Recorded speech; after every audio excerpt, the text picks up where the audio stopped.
Amy wax America की university of Pennsylvania के law school यानी पेन लॉ में प्रोफेसर हैं। एमी ने एक टॉक शो में भारत को लेकर एक के बाद एक आपत्तिजनक बातें कही। इस टॉक शो का वीडियो ट्विटर पर वायरल हो गया और अब जनता एमी वैक्स को रेसिस्ट बताते हुए उन्हें नौकरी से निकालने की मांग कर रही है। अमेरिका में नस्ल भेद यानी रेसिज्म का मुद्दा बहुत पुराना है। मुद्दा जितना पुराना है, आगे का रास्ता उतना ही कॉम्प्लेक्स। अमेरिका के संविधान में एंटी डिस्क्रिमिनेटरी कानून है, माने नस्ल और रंग के आधार पर भेदभाव को रोकने वाले कानून। लेकिन आज भी कई ऐसी घटनाएं होती हैं जो अमेरिकी समाज को 100 साल पीछे धकेल देती हैं।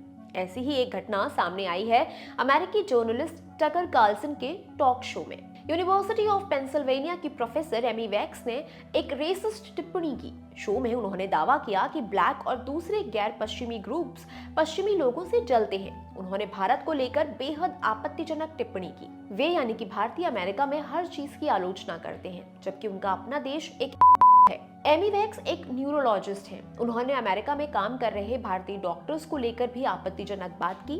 कहा कि इन्हीं भारतीय डॉक्टर्स ने अमेरिका में एंटी रेसिस्ट बखेड़े की शुरुआत की थी। उन्होंने भारत की ब्राह्मण महिलाओं को टारगेट करते हुए कहा, उन्हें यानी भारत की ब्राह्मण महिलाओं को सिखाया जाता है कि वो हर किसी से बेहतर हैं क्योंकि वो ब्राह्मण हैं, और फिर भी कुछ स्तर पर उनका देश एक है। उन्हें समझ आ गया है कि हमने उन्हें हर तरह से पछाड़ दिया है और इस बात से उन्हें गुस्सा आता है। वो जलती हैं, शर्म महसूस करती हैं।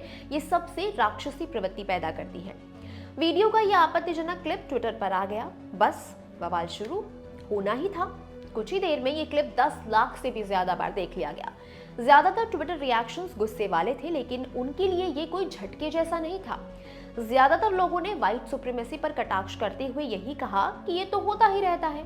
उनकी इस टिप्पणी पर न केवल भारत बल्कि उनके खुद के साथियों और सहयोगियों ने भी अपना विरोध दर्ज किया है। फिलाडेल्फिया यूनिवर्सिटी के प्रोफेसर नील मखीजा ने कहा, हम अमेरिका हैं और हम हर उस चीज को खत्म करेंगे जो आपके नस्लवादी नैतिक विचारों को फैलाने के लिए एक मंच देता है। बाल चिकित्सा रोग विशेषज्ञ और पेन मेडिसिन के प्रोफेसर असीम शुक्ला ने पेन लॉ को टैग करते हुए लिखा, हम में से कई भारतीय अमेरिकी डॉक्टर्स अमेरिका की महान स्वास्थ्य प्रणाली बनाने में योगदान दे रहे हैं, तो हाँ, हमें भी इसी आलोचना करने का हक है। न्यूज संगठन फिलाडेल्फिया एनक्वायरर के मुताबिक यूनिवर्सिटी ने उनकी टिप्पणियों पर कुछ भी कहने से इनकार कर दिया है। साथ में एक सरकारी जवाब दे दिया है, ये उनके निजी विचार हैं, हमारा कोई लेना देना नहीं।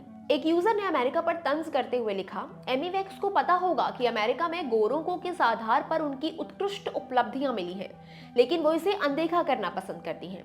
एक यूजर ने लिखा, ये पहली बार नहीं है जब इन्होंने ऐसा कुछ किया है। इन्होंने बताया था कि हर कोई गोरे यूरोपीय लोगों द्वारा शासित देशों में रहना चाहता है क्योंकि वो सुपीरियर है। अवार्ड विनिंग मनोवैज्ञानिक शिनी अंबरदार ने लिखा, न्यूरोलॉजिस्ट एमी वैक्स ने भारतीय महिलाओं को अलग से टारगेट किया है। कहती हैं, भारतीय महिलाएं अमेरिकी सफलता से जलती हैं। मुझे लगता है कि इसका उलट है। मुझे लगता है अमेरिकी महिलाएं ये पचा नहीं पा रही हैं कि ये भारतीय महिलाओं में अमेरिका की आलोचना करने की हिम्मत कैसे हुई।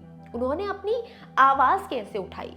क्या उन्हें अपनी जगह पता नहीं है? जनवरी में एमी वैक्स ने ऐसा ही एक और रेसिस्ट कमेंट किया था। कहा था कि अमेरिका एशियन लोगों के साथ बेहतर है। उस समय पेन लॉ स्कूल के डीन थियोडोर रगेर ने प्रोफेसर एमी की टिप्पणियों को एंटी इंटेलेक्चुअल और रेसिस्ट कहते हुए आपत्ति जताई थी। ये खबर लिखी थी मेरे साथी सोम ने। मेरा नाम है गरिमा। देखते रहिए ऑर्डिनरी। शुक्रिया। पड़ोसियों की तान और गूगल बाबा के ज्ञान में फंसे मम्मी पापा के लिए अब आ गया समाधान।